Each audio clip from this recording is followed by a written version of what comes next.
This video is powered by the pros at Pascal Air Plumbing and Electric. Arkansas owned, Arkansas operated. GoPascal.com. So Mike, just, to come out and get another dominant win, second time in the postseason here in front of a really strong home crowd. Yep. Just thoughts on overall that type of performance. Really happy for our kids. We were tired. I asked the kids why. I think it's just because we're on spring break. We didn't have a normal day. We'll make sure that doesn't happen again on Friday. But I know when they saw that crowd, it changed. When we came out of the tunnel, we go back in and we have a later arriving crowd, and when we came out, they were like, "Whoa!" And I think that got us off to another great start. I do think there's no question that having played, the schedule we played in the SEC, as we come out, our pace can be overwhelming, and we don't sense that until the game starts. And I think we imposed our will defensively yet again to hold that team to 37 points. All you have to do is go back and look, since Coach Kellogg's been there, how efficient they are. To hold them to 22%, that just is a total team effort. You look down the stats, it's really defense that's been carrying us. Then the offense gets going, and we made a few more threes. We made a bunch in the first half. I think only one in the second half, but that got us off to a great start. And tonight, I think I counted 6 different men's basketball players in attendance, after the big weekend that they had. Just what does that mean to have support of them coming out and supporting your team in their postseason? We've been supporting each other all year long. We live in the same building. We get taped in the same area. They're friends. They hang out with each other. They pull for each other. We went as a team the other night and watched them play in the game, and it helps us all when they play well. So it's awesome to see them here.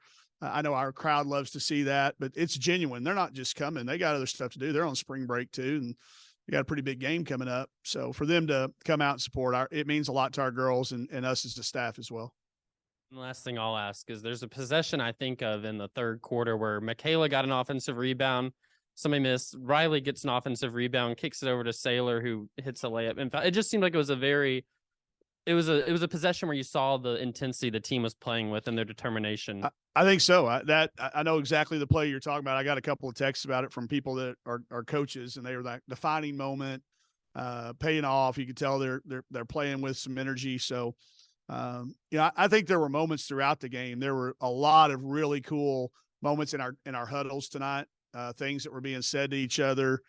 We've been through a lot, and I think to see them smile a little bit.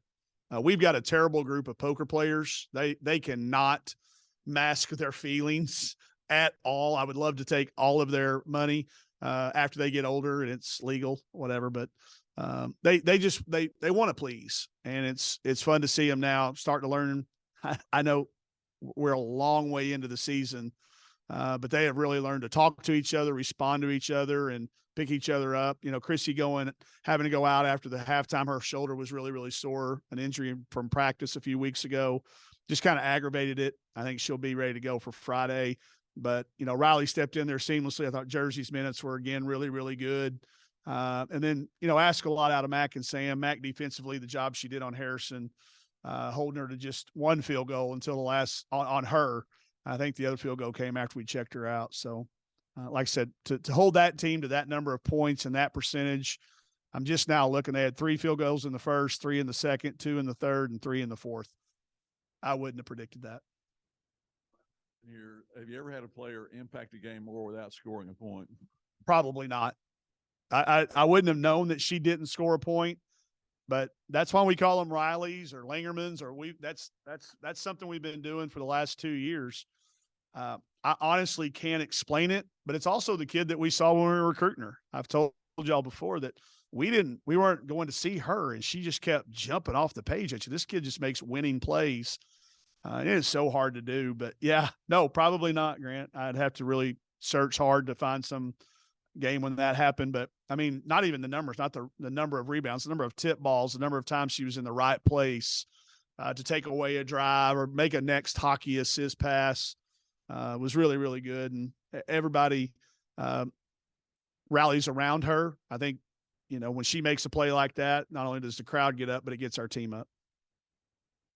Coach, I'd ask Samara about, you're talking about the team peaking at the right time. I feel like Samara's peaking at the right time, 14 now 27. Just talk about just her emergence in the postseason. it was just time. I mean, I think she had a little slump there. I mean, every kid, she's no longer a sophomore.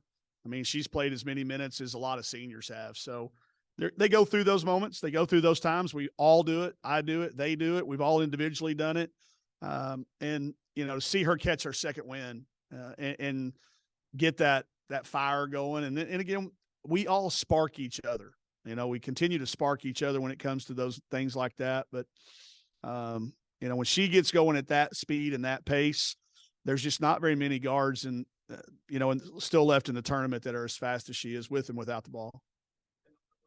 Specifically talk about the guard defense and, earlier in the year, it's kind of been a struggle. What's kind of clicked for Michaela and Sam and really shutting their guards down at this late in the season? They take it personal. I mean, they take it personally when guards have good games and guards are able to lead their teams, and they don't want that to happen. We switch them off a little bit, and they take a lot of joint pride in that. And now with the last two games, Harrison coming off 28 and Kiana Walker, there was a lot of talk about that. I'm not a big bulletin board person, but I found something in their game notes about us not being afraid to take shots. The problem is making them.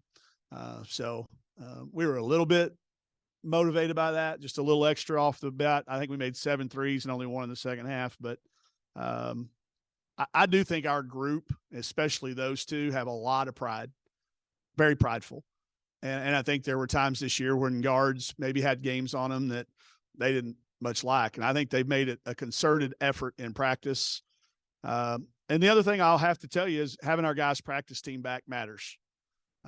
We've got a couple of guys that come out and can simulate speed that we can't. They don't guard each other. So we have a hard time simulating speed. But when our guys' practice team comes out, they can simulate that speed.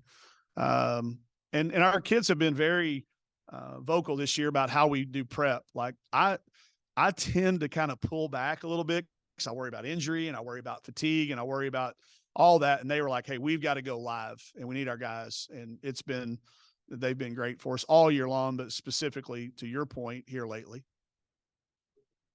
Shot of Texas Tech, and was it a tussle to get that home game away from them? I don't know. I mean, Kylie and them were over there talking about it. It happened pretty fast. I think our administration's very bullish.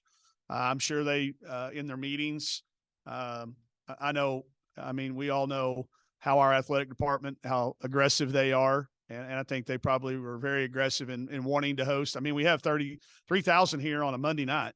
I think they've got expectations. If we get that game, which was on Friday after our men advance, there's going to be a euphoric feeling in Fayetteville, and we might even double that or whatever. But it happened pretty fast. I have seen Texas Tech a lot.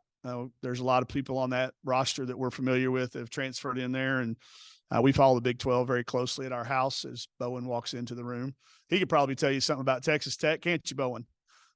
Nope, probably not. He is going to bother somebody with a camera, but we have seen him a lot. Granted, it won't take us long to get ready. They've got a Bree Amber Scott's an Arkansas kid that we've known well, played at Texas, played at Mississippi State as well.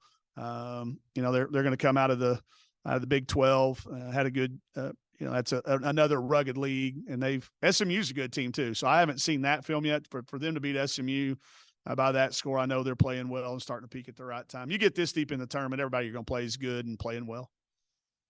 And then the last thing I'll ask is there's 2 stats that really jump out to me with 18-0 second chance points and 20-0 fast break, which are just 2 categories that show a lot of hustle. Yeah. Will you just talk about, it being this many games under the team's belt and they're showing that type of energy?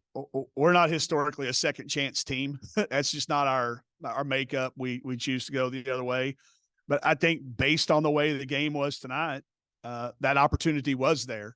And to dominate those 2 stats and then not to turn it over. I mean, we have 13 turnovers, but a lot of those were late after they kept pressing us. So I felt like, from top to bottom, maybe as good as we've played against that good quality opponent in a while. BetOnline remains your #1 source for all your sports betting this season. Everything from the NFL and bowl season to esports. You'll find the latest odds, team matchup info, player news, and game trends at BetOnline. BetOnline features live betting, free contests, and live scores for almost any sport or game imaginable. We're the fastest and easiest way to bet on all your favorite leagues and events. Head to betonline.ag to join and receive a 50% welcome bonus on your first deposit. Make sure to use the promo code BELIEVE to receive your rewards. That's BLEAV. Bet Online, where the game starts.